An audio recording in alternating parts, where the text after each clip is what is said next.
right? But I do want it on the record.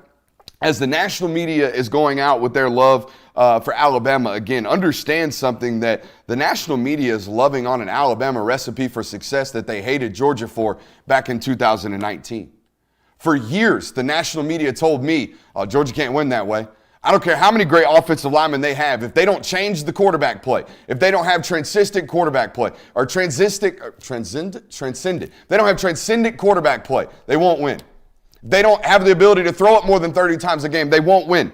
I've been told over and over and over again that no matter how talented Georgia was on the offensive line, that if they didn't change their offensive identity, become more of a passing attack football team, that they would not win national titles. And to an extent, by God, they were right. They were right. It took good to great quarterback play in 2021. It took 4,000 yards passing last year for the University of Georgia to win their second national title with Stetson Bennett at the helm. Now here we are in 2023, and yet everywhere I turn, national pundits and national media analysts are ignoring the most important position in the sport at one particular school. Why? Because Nick Saban's recruited really well?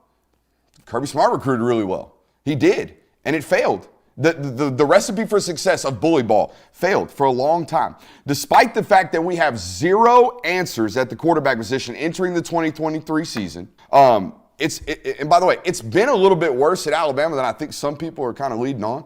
I'm not the Alabama insider, but as someone who's covered recruiting in this country for 4 years now, I know some people that are out of Alabama. I know some people that I trust over there inside that building, right?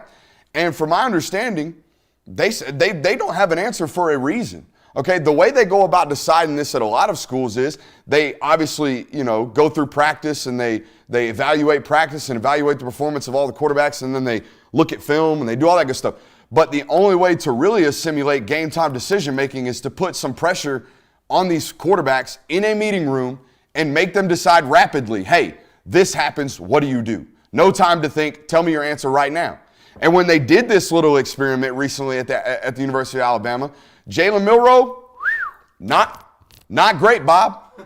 Not great at all. Ty Simpson, touch and go, here and there. Tyler Buckner, I'm here to tell you, probably not going to be a factor, not from what I've heard this year at Alabama.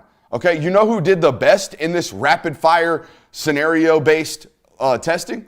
The true freshman, Dylan Lonergan. Okay, it's not great right now at Alabama with regards to the quarterback room, and yet for some reason, everybody's just turning a blind eye. I get it. They have a great recruiting class. They have a great offensive line, but guess what? They're going to be starting a true freshman at left tackle. Whether it's Elijah Pritchett or whether it's the kid from Iowa that I'm drawing a blank on right now. Okay, Caden Proctor, the number one offensive tackle. Yes, 5-star, great. My number one tackle on the board last year, still a true freshman. Guess what? Justice Haynes, great. Still a true freshman. Gonna need to take totes in that running back room this year. Caleb Downs, great football player. Going to need to play a role in this defense that I keep hearing about is great. They've recruited at a tremendous level at Alabama. But we can't just keep turning blind eyes to everything, like the fact that last year they were 126th in penalties per game. Since when? Since when can Alabama not keep their guys in order? Since when? Since when is Nick Saban, the notorious disciplinarian, finishing 126th in penalties? No quarterback. Transferring a quarterback in midsummer. No quarterback to date right now. And yet, yes, for sure, national title. Why not? National title. Welcome into today's show. We've got a loaded one for you. Okay, I gave you my takes on this Bama propaganda, that be out here. What are you guys' takes on this Alabama squad in 23? The feeling that I get with all of it is I just feel like media members are picking Alabama because they almost feel like they have to pick Alabama. Like there's this sense and feeling between all of them that is like no way Alabama goes 2 years in a row without making the college football playoff because it's Nick Saban. It's Alabama. It's the team that has dominated college football for the longest time now. And so I feel like them picking Alabama to win the SEC and then picking them to win the national championship, it's like, well, we have to because it's Nick Saban. There's no way they do it 2 years in a row. I saw something that I think it was Joel Klatt said this. He said that if you want to have a long and successful media career making predictions, just pick Bama. Just pick Bama. Every single time, if there's a question, just pick Bama. And that's fine. That's all fine and dandy if we were talking about 2008 to 2020. I'm all for this 14, 15-year run where Bama was winning every other national title. But that is not the current state of college football. Like when people throw that stat out, they're talking about college football from 2008 to 2020. As if 2021 and 2022 did not happen. As if he didn't have a Heisman Trophy candidate caliber quarterback and the best edge rusher in college football for 2 straight seasons and managed to lose 4 football games. As if that did not happen. I get it. It's Bama. I 100% get it. But they are a top 3 roster with mall cops at quarterback right now. That's all we know. So, I just don't get it. They're entering a season with no known quarterback. They're a roster reliant on talent, okay? And it's a roster reliant on talent from freshmen at 3 critical spots. Tackle, running back, safety. We're going to be playing young football players at 3 critical spots with no known starter at the quarterback position. Sure as shit, undefeated, national titles. I think a lot of the media, for whatever reason, if you have one narrative made about you, that's the narrative until the end of time, until it's proven time and time again that it's wrong. For example, for the longest time, the narrative was Kirby Smart can't develop a quarterback. Kirby Smart doesn't know how to run an offense. Even when they won the title in 2021, it's, they did that with the defense. Quarterback play wasn't good. I think it's the opposite for Nick Saban, where no matter what, the media still kind of believes that, it's Nick Saban. They can win no matter what. And I think that's kind of what you're seeing suffering now, even though all signs point that this isn't the 2015 Nick Saban team. This isn't 2012 Alabama. It's not the same. So I think that's why the media is still buying into it. Guys, they play 5 top 25 football teams in the first 9 games of the season.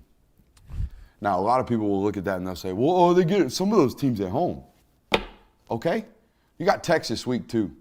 Okay? Texas, by the way, who is an Alabama win away from having all of Uncle Mo in the history of Uncle Mo.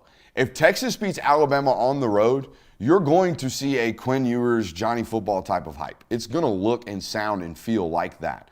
Texas, if they beat Alabama week 2, which they've got a solid chance at it, okay? If that happens, Texas, all the momentum in the world, and Alabama's probably sitting there, depending on how quarterback play goes that week, looking into week 3 going, all right, well, we still got to figure out our quarterback the rest of the season. So whatever it looks like the first week of the season, they're continuing this quarterback competition into that, and then they will go into Texas with a true first career start for those guys. Because whoever gets to start this weekend for Alabama, it's a moot point. They're still evaluating the position. They've told you that. And that's what gets me about this whole thing is looking at it from a Georgia perspective, even last year, going into the 2022 season when Stetson Bennett was your starting quarterback, the media was concerned that Stetson Bennett was not a quarterback to go and win another national title. There were questions about it. And even this year for Georgia, the question about Georgia is, what's the quarterback room? What is Carson Beck going to look like this year? But at least Georgia has an answer at their quarterback room. They are telling you Carson Beck is a starter, but then they go and talk about Alabama, and it's like the quarterback discussion doesn't even exist for them. It's also funny to hear them talk about that offensive line, right? The offensive line is great. Don't get me wrong. We've talked about it here on this channel. Whether it be J.C. Latham, Tyler Booker, the kid from Buford that's at center, love their left guard as well. They have good offensive line play. But again, these teams that were made up just like Alabama were at the University of Georgia. Alabama was right now, or is right now. Those Georgia teams from 18, 19, and 20 stylistically look just like this.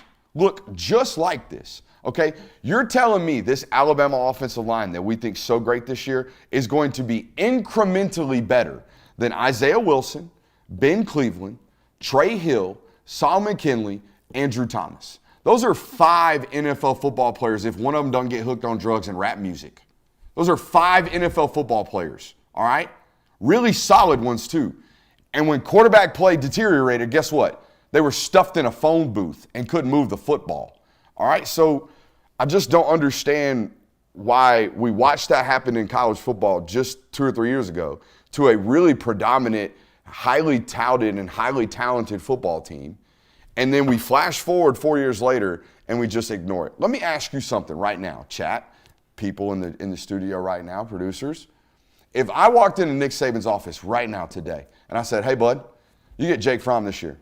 That's who you get. Fuck all this quarterback competition. You get Jake Fromm this year. All right, you're going to get 3,000 yards. You're going to get 28 touchdowns, 6 interceptions, and it's just going to be mediocre. But that's what you get. Dude, he would sign up for that right now. He would jump on that so damn quick, he wouldn't even blink. Yes, we'll do it. Please, give me Jake Fromm. Please, would he not? Oh, he would. Yeah, you have to.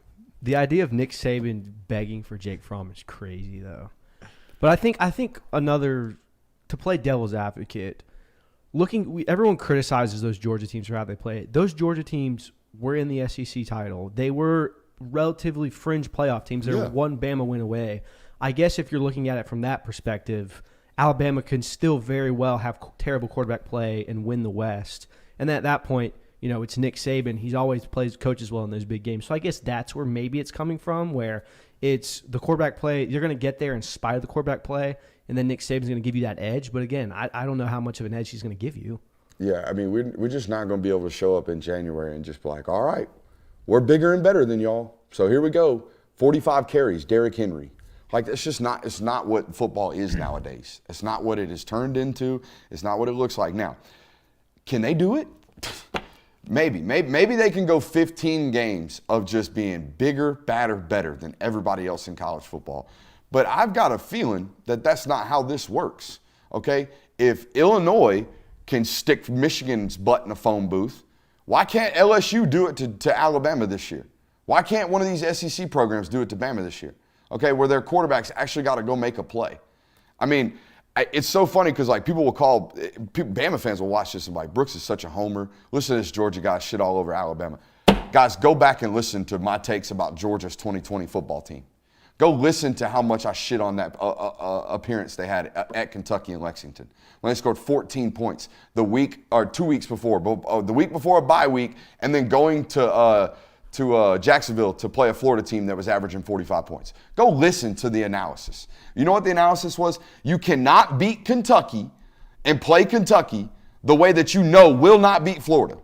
Okay, you can't do it because the moment you have to show up and play like you got to play to beat a team like Florida that year, you're just not going to be able to surmise it. So guess what, Alabama? When you go through a whole regular season beating Mississippi State like you want to beat Mississippi State, and then come playoff time, you got to score 45 to beat Ohio State, and you can't do it. That's a problem. It's going to be a problem. And that's the problem that nipped all of these teams in the bud that were one-dimensional football teams. It's blasphemous to me that we can go into a season saying, one-dimensional football team going to win the national title. Like, I know we're harping on this for a long time, but it is that flabbergasting to me. I don't get it.